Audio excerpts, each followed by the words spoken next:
आज यहाँहरूसँगै अध्ययन गर्ने परमेश्वरको वचनको शीर्षक छ मूल्य जानेको मानिसको रुजाई। यो विषय लिएर यहाँहरूसँगै परमेश्वरको वचन बाँड्ने समय लिनेछु। यो संसारमा जिउने क्रममा मानिसले कुन चिजलाई मूल्यवान ठान्दै पछ्याइरहेको छ भन्ने कुरा उसको जीवनशैली र क्रियाकलापलाई हेरेर पक्कै जान्न सकिन्छ। स्वर्गतर्फ अघि बढिरहेका हामीहरूको प्रसङ्गमा पनि उस्तै हो। स्वर्गतर्फको हाम्रो यात्रामा यस्ता मूर्ख मानिसहरू पनि छन् जसले संसारका मानिसहरूले हामीप्रति लिने मूल्य मान्यता र परमेश्वरले हामीप्रति लिनुहुने मूल्य मान्यतालाई एउटै स्तरमा राखेर सोच्ने गर्छन्। हामी सियोनका सबै सन्तानहरू चाहिँ संसारले हामीप्रति लिने मूल्य मान्यतालाई भन्दा परमेश्वरले हामीप्रति लिनुहुने मूल्य मान्यतालाई अझ ठुलो र अर्थपूर्ण ठान्छौँ। यसकारण आज मूल्य जानेको मानिसले कस्तो कुरालाई रोज्दछ भन्ने बारे एकसाथ मनन गरौँ। जागिर गर्ने मानिसहरूको बीचमा दुई किसिमको समूह पाउन सकिन्छ। एउटा चाहिँ रुपैयाँ पैसाको मूल्यबारे मात्र सोच्ने समूह हो भने अर्को चाहिँ आफूले गरिरहेको कामको आन्तरिक मूल्य र महत्त्वबारे सोच्ने समूह हो। काम उस्तै भए तापनि उनीहरूले कामप्रति लिएको सोचाइ बीच भिन्नता हुन्छ। यसै कारण एउटा समूहले सधैँ गनगन र गुनासोको मन लिएर काम गर्छन् भने अर्को समूह चाहिँ तलबको विषयमा भन्दा पनि त्यो काम गर्न पाएको कुरामा अझ धन्यवादी हुने गर्छन्। यी अवस्थाहरू हाम्रो आत्मिक जीवनमा पनि देखा परिरहेको छ। यहाँहरूलाई लामो समय अघिको एउटा कथा सुनाउन चाहन्छु। कुनै सहरमा एकजना प्रख्यात मूर्ख केटो बस्थ्यो। प्रख्यात मूर्ख भन्दाखेरि अलि अनौठो सुनिन्छ होला, तर त्यो केटो मूर्ख भएकै कुरामा निकै प्रख्यात थियो। धेरै मानिसहरू त्यो मूर्ख केटोलाई हेर्नको लागि उक्त सहर खोज्दै जाने गर्थे। मूर्ख भएकोले उसलाई कसैले पनि काममा राखेको थिएन। यसकारण जीविका चलाउनको लागि भिख माग्नु बाहेक उसँग अर्को विकल्प थिएन। कुनै दिन एकजना भद्र पुरुषले उक्त केटोलाई देखे अनि उसलाई केही पैसा दिन मन लाग्यो। ती पुरुषले खल्तीबाट $10 र $1 दुईवटा नोट झिके। तब एक्कासी के सुर चलेछ। ती पुरुषले त्यो केटोलाई दुईवटा नोटमध्ये एउटा मात्र लिन भने। तिनले एउटा हातमा $10 र अर्को हातमा $1 को नोट राखे। त्यो केटोले बिना कुनै हिचकिचाहट $1 नोटलाई रोज्यो। मूल्यलाई हेर्ने हो भने $1 भन्दा $10 नै अझ ठुलो होइन र? तर उसले $1 पो रोज्यो। ती पुरुषले यसो विचार गर्दाखेरि त्यो साँच्चै अनौठो कार्य थियो। अरू जो भएको भए पनि $10 रोज्ने थियो, तर उसले किन $1 रोजेको होला? ती पुरुष एकदमै छक्क परे। तिनले खल्तीबाट फेरि अर्को $1 को नोट झिके अनि फेरि त्यो केटोलाई $10 र $1 मध्ये एउटा मात्र लिन भने। त्यो केटोले अझै पनि $1 नै रोज्यो। ती पुरुषले त्यो कुरा पुरै सहरभरि फैलाइदिए। त्यस सहरका मानिसहरू उक्त आश्चर्यजनक खबरप्रति जिज्ञासु हुँदै त्यो केटोलाई भेट्न आउन थाले। साँच्चै त्यस्तै हो कि होइन भन्दै उनीहरूले आएर निश्चित गरे। उनीहरूले त्यो केटोलाई $10 र $1 को नोटमध्ये एउटा लिन भने। त्यो केटोले लगातार $1 नै लियो। रुपैयाँ पैसाको मूल्य नजानेको त्यो केटोको मूर्खताप्रति सबै मानिसहरू पेट मिची मिची हाँसे। यो खबर धेरै मानिसहरू माझ फैलिएर आसपासको सहर र अझ टाढाका सहरहरूसम्मै पुगेकोले त्यो मूर्ख केटोलाई हेर्न भनेर धेरैभन्दा धेरै मानिसहरू खोज्दै आए। खोज्दै आएका अर्का एकजना मानिसले $50 र $1 को नोट लिएर त्यो केटोलाई कुन चाहिँ रोज्छौ भन्दाखेरि त्यो केटोले अझै पनि $1 नै रोज्यो। अझ $100 र $1 नोट राखेर तीमध्येको एउटा लिन भन्दाखेरि पनि त्यो केटोले बिना कुनै हिचकिचाहट $1 नै लियो। धेरै मानिसहरूले साँच्चै कति मूर्ख रहेछ, रुपैयाँ पैसाको मूल्य नजानेर कसरी लगातार $1 रोजेको होला भनेर सोचे। ती मानिसहरूले त्यसरी सोचिरहेको भए पनि उनीहरूलाई त्यो केटोको साँचो मनसाय थाहा थिएन। उक्त खबर चाँडै छिमेकी देशहरूमा समेत फैलियो। त्यो विचित्रको दृश्य हेर्नको निम्ति विभिन्न देशका पर्यटकहरू त्यहाँ भेला भए। एकातिर थोरै डलर र अर्कातिर धेरै डलरको नोट राखेर दुईमध्ये एउटा रोज्न लगाउँदाखेरि त्यो केटोले हरेक पटक थोरैलाई नै रोज्यो। कुनै दिन एकजना मानिसले त्यो मूर्ख केटोलाई, के तिमीलाई $10 र $1 मध्ये कुन चाहिँ ठुलो हो भन्ने थाहा छैन भनेर सोधे। तब त्यो केटोले थाहा छ भनेर जवाफ दियो। त्यसो भए कुन चाहिँ ठुलो हो भनेर सोद्धाखेरि त्यो केटोले $10 ठुलो हो भन्यो। तब ती मानिस एकदमै आश्चर्यचकित भए।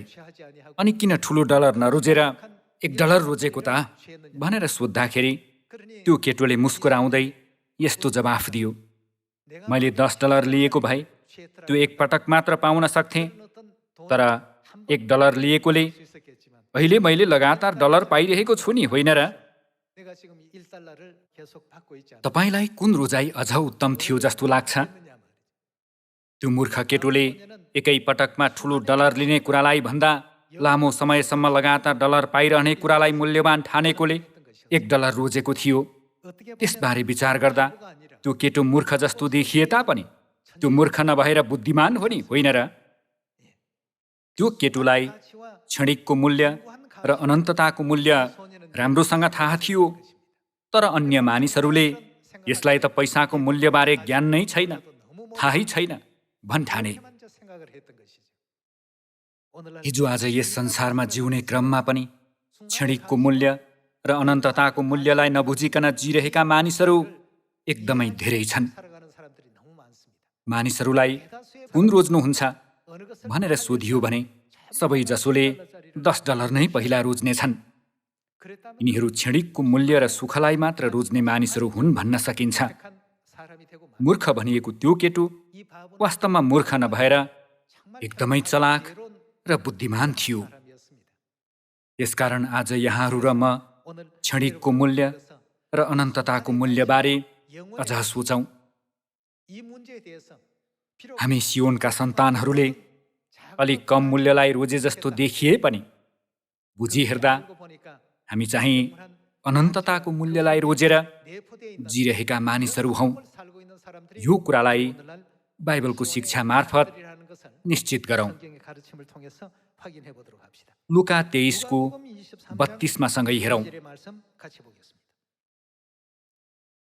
अब तिनीहरूले दुई अपराधीहरूलाई उहाँसँगै मृत्युदण्ड दिनलाई लगे। जब तिनीहरू खप्परे भन्ने ठाउँमा आए, तब त्यहाँ तिनीहरूले उहाँलाई क्रुसमा टाँगे र ती अपराधीहरूमध्ये एकजनालाई दाहिनेपट्टि र अर्कालाई देब्रेपट्टि क्रुसमा टाँगे। अनि येशूले भन्नुभयो, हे पिता, यिनीहरूलाई क्षमा गर्नुहोस्, किनकि यिनीहरूले के गर्दैछन् सो जान्दैनन्। अनि तिनीहरूले उहाँको वस्त्र भाग गरेर चिट्ठा हाले। मानिसहरू उभिएर हेरिरहेका थिए। शासकहरूले उहाँको ठट्टा गर्दै भने, यसले अरूलाई बचायो, यो परमेश्वरका ख्रीष्ट तथा उहाँका चुनिएका जन हो भने यसले आफैलाई बचाओस्। सिपाहीहरूले पनि आएर उहाँलाई सिर्का दिँदै यसो भनेर गिल्ला गरे, त यहुदीहरूका राजा होस् भने आफूलाई बचा, यो यहुदीहरूको राजा हो भन्ने दोषपत्र पनि उहाँको मास्तिर थियो। क्रुसमा टाँगिएका अपराधीहरूमध्ये एकजना अपराधीले उहाँको अपमान गर्दै भन्यो, के तिमी ख्रीष्ट होइनौ? तिमी आफैलाई र हामीलाई बचाऊ। तर त्यसलाई हकारेर अर्कोले जवाफ दियो, तँ पनि त्यही दण्डमा परेको छस्, तापनि परमेश्वरको डर मान्दैनस्। हाम्रो दण्ड त न्यायोचित छ, किनकि हामीले त आफ्नो कामको उचित फल भोगिरहेका छौं, तर यी मानिसले त केही अनुचित काम गरेका छैनन्। तब त्यसले भन्यो, हे येशू, तपाईँ आफ्नो राज्यमा आउनुहुँदा मलाई सम्झनुहोस्। उहाँले त्यसलाई भन्नुभयो, साँच्चै म तिमीलाई भन्दछु, आजै तिमी मसित स्वर्गलोकमा हुनेछौ। यो बाइबलको एकदमै परिचित वचन हो, परिचित दृश्य हो। येशूज्यू क्रुसमा टाँगिनु हुँदा दुईजना अपराधीहरू उहाँको दाहिने र देब्रेपट्टि क्रुसमा टाँगिएका थिए। दुई अपराधीहरू बीच तुलना गर्यो भने कसले चाहिँ मूल्य बुझेको थियो भन्ने कुरा निश्चित गर्न सकिन्छ। क्षणिकको कुरालाई सोचेको देब्रेपट्टिको अपराधीले के गर्यो त? येशूज्यूको अपमान गर्यो भनिएको छ। किनभने येशूज्यूको निन्दा गर्ने मानिसहरू अझ धेरै महान र शक्तिशाली देखिएका थिए। येशूज्यूको निन्दा गरिरहेका मानिसहरूको निगाह पाउनको निम्ति देब्रेपट्टिको अपराधीले तिनीहरूको पक्ष लियो। कुनै विशेष कृपा पाएर आफ्नो सजाय कम भइहाल्छ कि भन्ने झुटो आशामा त्यो अपराधीले के तिमी ख्रिस्ट होइनौ, तिमी आफैलाई र हामीलाई बचाऊ भन्दै येशूज्यूको अपमान गर्यो। यसरी त्यसले येशूज्यूको निन्दा गरिरहेका सबै मानिसहरू र सैनिकहरूको पक्षबाट बोलेर एउटा वक्ताको भूमिका निभायो। त्यो मानिसले क्षणिकको मूल्यलाई मात्र सोच्यो। त्यो समयमा शक्तिशाली देखिएका मानिसहरूको पक्ष लियो भने आफ्नो सजाय अलिकति कम हुन्छ कि भन्ने आशामा त्यसले तिनीहरूसँगै मिलेर येशूज्यूको अपमान गर्यो। तर कसैले पनि येशूज्यूको पक्ष लिन नचाहिरहेको त्यो क्षणमा समेत दाहिनेपट्टिको अपराधीले चाहिँ अनन्तताको मूल्यलाई सोच्यो। त्यसबेला आफूले पनि अरू मानिसहरूबाट निन्दा र खिसी पाउने सम्भावना भए पनि त्यो अपराधीले अनन्तताको मूल्यलाई सोचेकोले देब्रेपट्टिको अर्को अपराधीलाई त्यसले हप्कायो। हाम्रो दण्ड त न्यायोचित छ, किनकि हामीले त आफ्नो कामको उचित फल भोगिरहेका छौँ।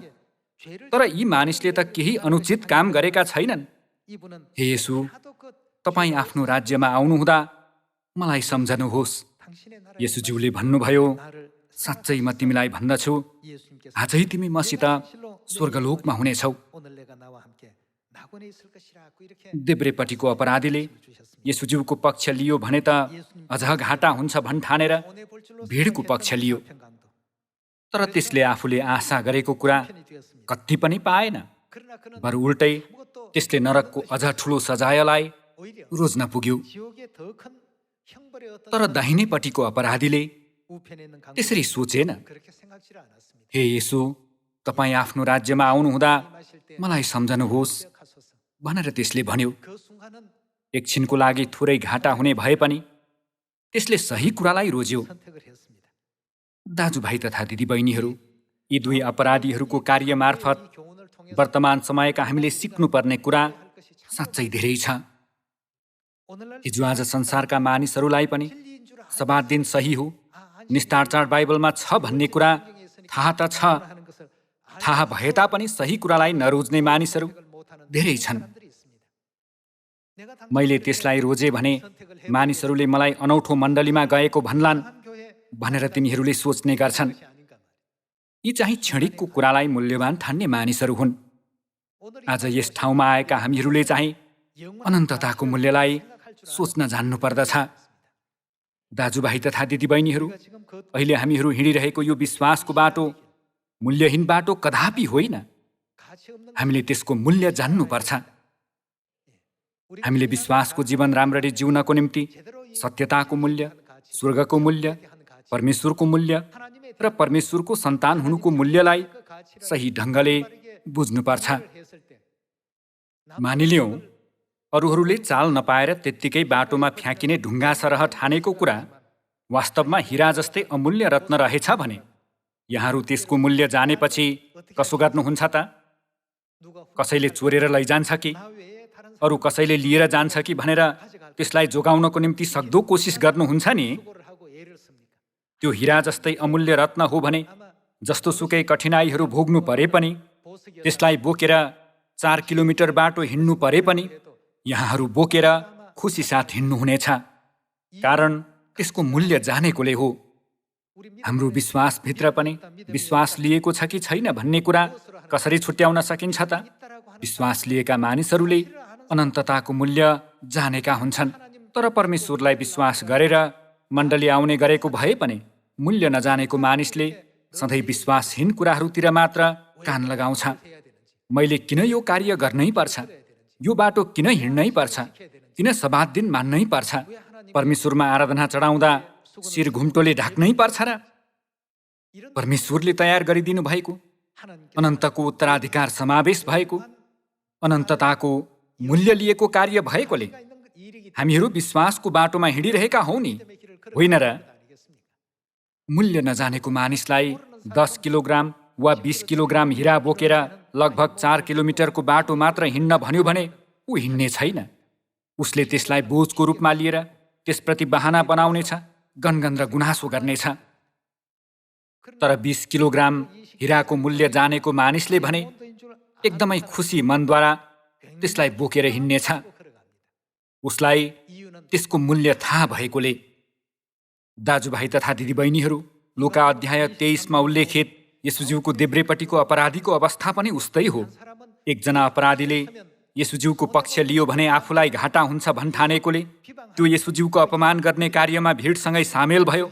तर अर्को अपराधीलाई येशूज्यू कति बहुमूल्य हुनुहुन्छ भन्ने थाहा थियो। त्यसलाई येशूज्यू कति बहुमूल्य हुनुहुन्छ भन्ने कुरा थाहा भएकोले त्यसले दुर्व्यवहार, गिल्ला र निन्दा पाउने अवस्थाका बावजुद, हे येशू, तपाईँ आफ्नो राज्यमा आउनुहुँदा मलाई सम्झनुहोस्, मलाई पनि आफूसँगै अनन्तको राज्यमा लैजानुहोस् भन्यो। त्यो अपराधी बाइबलको 66 भागका पुस्तकहरूभित्र सबैभन्दा राम्रो बोली बोलेको अति भाग्यशाली मानिस हो। त्यसले त्यत्तिकै होइन कि येशूज्यू कति बहुमूल्य हुनुहुन्छ भन्ने कुरा जानेकोले त्यस्तो बोली बोल्न सकेको थियो, होइन र? सुरुको मण्डलीका सन्तहरू पनि मानवमैनको रूपमा रोमीहरूको रङ्गशालामा जिउँदै जलाइएका थिए अनि सिंहको आहारा बनाइएका थिए। उनीहरूले विभिन्न परीक्षा, कष्ट, सतावट भोगे तापनि, समाजबाट घृणा पाए तापनि अन्त्यसम्म विश्वास कायम राख्न सके, किनभने उनीहरूलाई स्वर्गको मूल्य, परमेश्वरको मूल्य र विश्वासको मूल्य थाहा थियो। अरूहरूले हेर्दाखेरि किन त्यसरी विश्वास गरेका होलान् भनेर सोच्न सक्लान्। तर ती सबै सन्तहरूको मन कस्तो थियो त? खुसी, सन्तुष्टि र आनन्दले भरिएको थियो। बलि गर्न लगिएको थुमालाई जस्तै व्यवहार गरिए तापनि उनीहरू दिनानुदिन खुसी रहन्थे, किनकि उनीहरूले यो संसारबाट बिदा भएपछि मेरो निम्ति अनन्त स्वर्ग तयार गरिएको छ, अनन्त स्वर्गको मुकुट तयार गरिएको छ भनेर महसुस गरेका थिए। परमेश्वरले मलाई स्वागत गर्नको लागि पर्खिरहनु भएको छ। स्वर्गदूतहरूले मेरो निम्ति ती सबै कुराहरू तयार गरिरहेका छन् भनेर उनीहरूले बुझेका थिए। न सङ्कष्टले, न त सतावट वा तरवारले, यो संसारको कुनै कुराले पनि ख्रीष्ट येशू हाम्रा प्रभुको प्रेमबाट उनीहरूलाई के गर्न सकेन त? कदापि अलग गर्न सकेन भनिएको छ। क्षणिकको मूल्यलाई महत्त्व दिने मानिसहरू छन् भने अनन्तताको मूल्यलाई महत्त्व दिने मानिसहरू पनि छन्। आज यस ठाउँमा रहनुभएका सम्पूर्ण सियोनका परिवारहरू अनन्तताको मूल्यको निम्ति जिरहनु भएको छ भनी विश्वास गर्दछु। येशूज्यूको देब्रेपट्टिको अपराधीले उहाँको पक्ष लियो भने आफैलाई घाटा हुन्छ भन्ने सोच्यो। त्यसले जनसमूह र अधिकार लिएका मानिसहरूको शक्तिलाई मूल्यवान ठानेर रोजेको भए पनि त्यसले निश्चय नै अहिले अनन्त नरकको यातना भोगिरहेको छ। त्यसो भए किन मानिसहरूले येशूज्यूको पक्ष लियो भने आफैलाई घाटा हुन्छ भनेर सोच्दछन् त? लुका अध्याय 14मा एकपटक पल्टाउँ। हामीहरू परमेश्वरभित्र रहनुको मूल्य बिस्तारै प्रकट हुने अगमबाडीको युगमा प्रवेश गर्दैछौँ। लुका 14को 25मा हेर्ने हो भने मानिसहरूको ठुलो भिड उहाँको साथ जाँदै थियो र उहाँले फर्केर तिनीहरूलाई भन्नुभयो, यदि कोही म कहाँ आउँछ र आफ्ना बुबा आमा, पत्नी, छोराछोरीहरू र दाजुभाइ दिदीबहिनीहरूलाई र आफ्नै प्राणलाई समेत तुच्छ ठान्दैन भने त्यो मेरो चेला हुन सक्दैन। जुन व्यक्ति आफ्नो क्रुस बोकेर मेरो पछि लाग्दैन त्यो मेरो चेला हुन सक्दैन भन्नुभएको छ। येशूज्यूलाई पछ्याउने हो भने बलिदान गर्नुपर्छ, कष्टहरू सहनुपर्छ भन्नुभएकोले कसैले यसो भन्ने गर्छन्, परमेश्वरलाई विश्वास गरेपछि जीवन समृद्ध भएर राम्ररी जिउन सकिएला कि भनेर विश्वास गर्न खोजेको हुँ। अन्य धर्महरूमा त विश्वास गर्यो भने सबै राम्रो हुन्छ भन्ने गर्छन् त।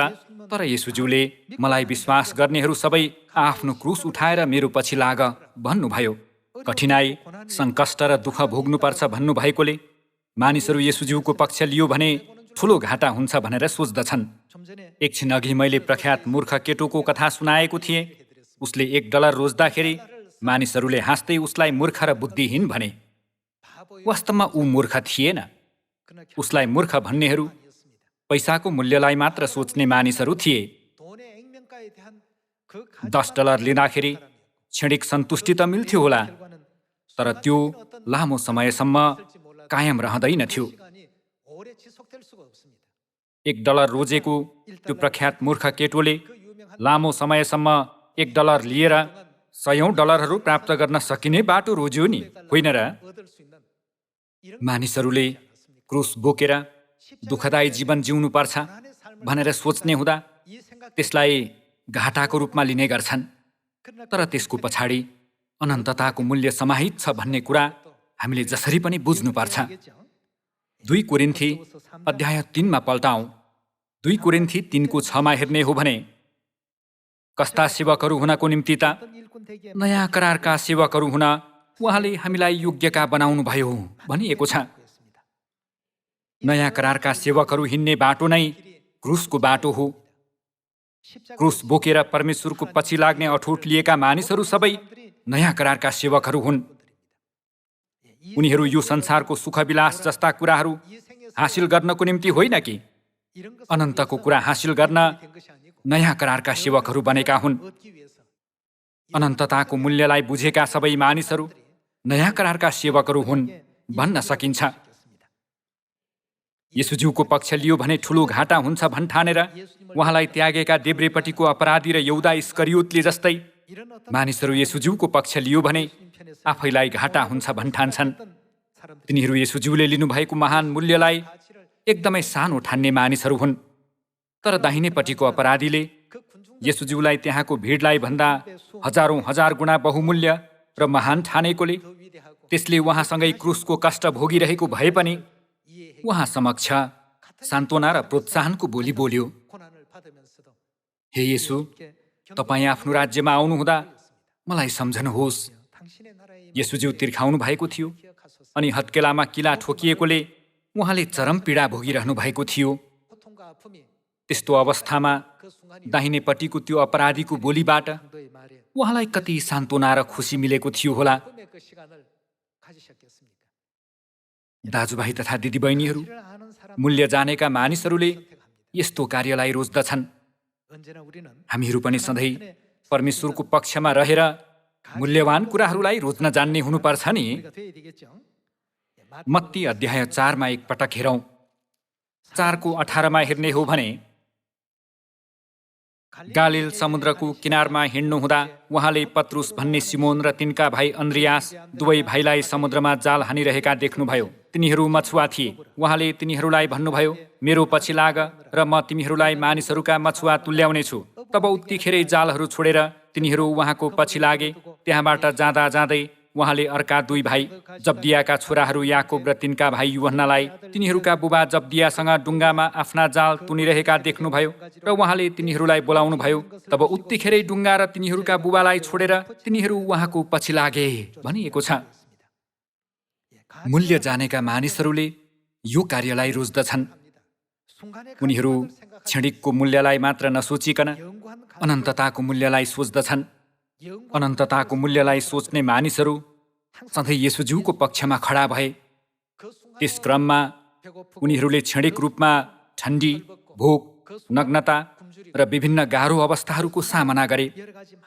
तर भविष्यको आशा लिएर आफ्नो जीवनलाई फर्की हेर्दा योभन्दा अझ महान र उत्तम जीवन छैन भन्ने कुरा उनीहरूले बुझे। यस वर्तमान युग पनि उस्तै हो। परमेश्वरले अहिले सबैभन्दा मूल्यवान कार्यको निम्ति हामीलाई बोलाइरहनु भएको छ। गालिल समुद्रको किनारमा पत्रुस, अन्द्रियास, यूहन्ना र याकुबलाई बोलाउनु भएका ती दिनहरूमा जस्तै यस वर्तमान युगमा सियोनका सन्तानहरूले नयाँ करारका सेवकको रूपमा सबैभन्दा मूल्यवान कार्य गरेको परमेश्वर चाहनुहुन्छ। यो संसारका मानिसहरू क्षणिकका कुराहरूलाई मूल्यवान ठान्दै जिरहेका भए पनि तिनीहरू सबै पछि गएर पछुताउनेछन्। व्यर्थ नै व्यर्थ, पूर्ण रूपमा व्यर्थ, सबै व्यर्थ हुन्। संसारमा सबैभन्दा धेरै धन सम्पत्ति आर्जन गरेका सोलोमन चाहिँ राजाको रूपमा संसारका सबै कुराहरू मनले चाहे जति उपभोग गरेका खुसी मानिस थिए। तिनले यो संसारका क्षणिक कुराहरूलाई रोजी हेर्दा पछि गएर व्यर्थ नै व्यर्थ, पूर्ण रूपमा व्यर्थ, सबै व्यर्थ हुन् भन्नु बाहेक तिनीसँग अर्को विकल्प रहेन। अर्कोतर्फ क्षणिकको मूल्यलाई नभएर ख्रीष्टसँगै अनन्तताको मूल्यलाई रोजेर जिउने सबै मानिसहरूलाई चाहिँ सङ्कष्ट, सतावट, पीडा र तरवारले समेत ख्रीष्ट येशू हाम्रा प्रभुको प्रेमबाट अलग गर्न सकेन। दाजुभाइ तथा दिदीबहिनीहरू, विश्वासको जीवन जिउने क्रममा हामीले आज समाज दिन भएकोले मण्डली जाँदैछु, आज निस्तार चाड भएकोले मण्डली जाँदैछु, शिरमा घुम्टो हाल्न भनिएकोले घुम्टो हालेको हुँ भनेर त्यत्तिकै सामान्य तरिकाले सोच्नु हुँदैन। केवल त्यसरी नसोचिकन एकपछि अर्को गर्दै समाज दिन मान्ने लगायतका हाम्रा सानो कार्य र विश्वासिलो रोजाइले भविष्यमा कस्तो प्रतिफल दिलाउँछ भन्नेतर्फ हामीले सोच्नुपर्छ। परमेश्वरले आशिष दिनेछु भन्नुभएको छ। परमेश्वरले दिनुहुने आशिषको मूल्य कदापि सानो छैन। के त्यो मेयर, गभर्नर र राष्ट्रपतिले दिने अवार्ड जत्तिकै मूल्यको होला त? कदापि होइन। सारा ब्रह्माण्डका राजा हुनुभएका परमेश्वरले दिनुहुने अवार्डलाई हेर्दै लक्ष्यतर्फ जोडका साथ अघि बढ्ने सबैजना हुनुहोस् भन्ने चाहन्छु। सधैँ धन्यवादी र खुसी मनद्वारा यो सुसमाचारको बाटो, अमूल्य समाज दिनको बाटो, नयाँ करारको बाटो र स्वर्गको बाटो हिँड्ने हामीहरू हुन सकौँ। आजको शीर्षक मूल्य जानेको मानिसको रोजाइ। त्यो रोजाइमा यहाँहरू र म चाहिँ नायकको स्थानमा खडा हुन सकौँ भन्दै प्रवचन समाप्त गर्दछु। धन्यवाद।